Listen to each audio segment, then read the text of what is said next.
I'm Brent Holland, and this is the first episode of Holland Recommends, where I will be talking about plays that I've done at Laney High School, not the ones I've written, but the ones done by other playwrights that we've had a lot of success with. And today I'm going to be talking about one of my all-time favorites, 937 by Don Zolidis. Don's a great guy. He was very helpful to me when I first started trying to become a playwright on my own. And he gave me a lot of good tips, and I've done quite a few of his shows, both the dramas and comedies, over the years. This show has roles for 7 females, 8 males, and 12 either. A lot of those roles are able to be doubled, and is based on the true story of the SS St. Louis, a ship that was bringing 937 refugees from Nazi Germany over to the U.S., only to be turned around in a plan that the Nazis were going to use to justify why they were putting Jews in concentration camps. The play does take place in the 1940s and is based completely on the ship, the SS St. Louis. It was a great dramatic piece. First of all, the Nazis are wonderful bad guys. Despite being almost 80 years since World War II ended, Hitler and the Nazi regime is still very frightening, and rightfully so, and they make for a very powerful bad guy. Because of that, one of the first things that we did in our play was we brought out our main ship piece and our railing, and we put up a Nazi flag on the ship. That was very striking, and it let people know immediately that this was going to be a very serious play dealing with very serious topics. The male and female lead, there were really 2 male leads, the captain and Jacob, are both fantastic roles, as is Elise. Elise's families are all good, but her mom and sister are very good roles too. But Elise is particularly a fantastic female lead. Elise and Jacob become very connected and just kind of start a romance. And at the end, when the ship is beached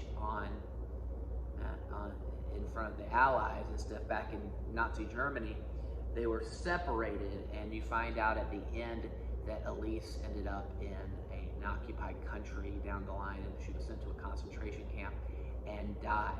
And it's very powerful at the end.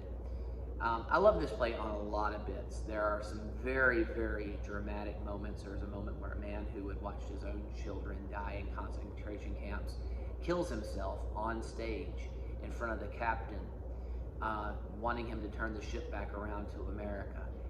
It's really, really a powerful piece. The kid I had that acted this role, this was some years ago, Cameron Reeman, absolutely killed this role. It was a real breakout moment for Cameron.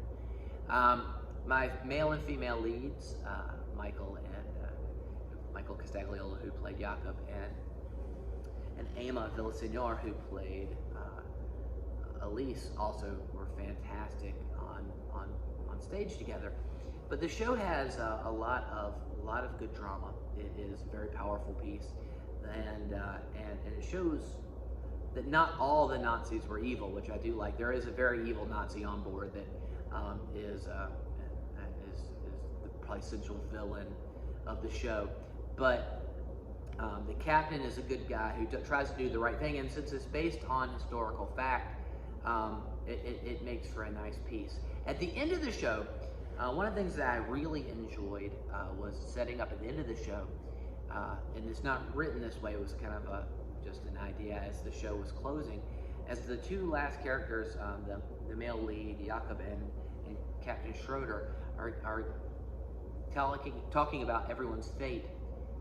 I had the other characters who had played the refugees come out in concentration camp outfits and during it lay down in poses of death, including mothers cradling their children as they went to the ground.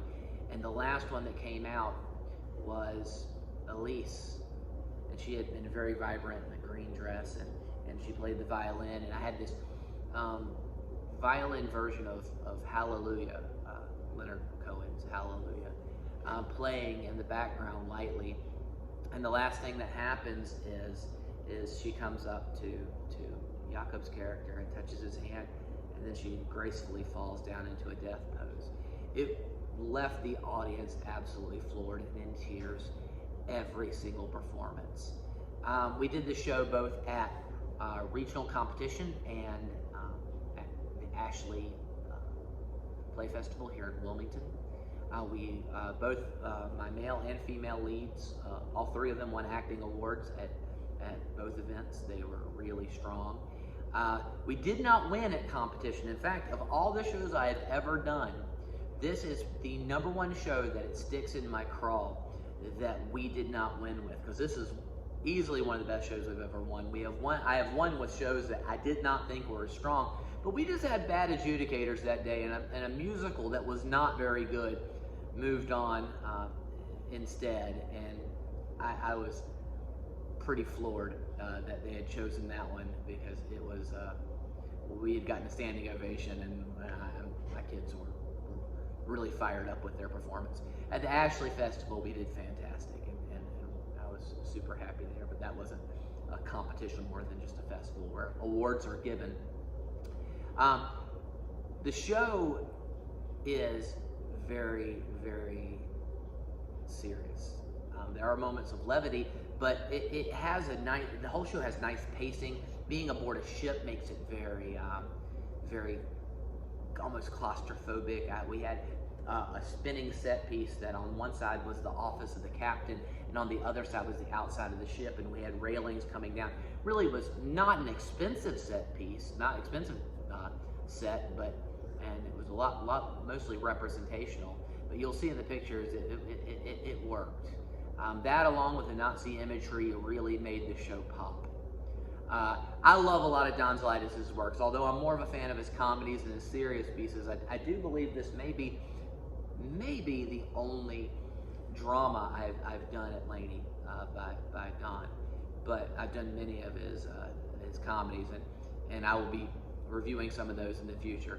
But this is 937. It is available at Play Scripts, and runtime is about 40 minutes, give or take. And I cannot recommend it enough. It will hit your audience right. It is still a very relevant and powerful piece right now. And so Holland recommends 937 by Don Zolidis.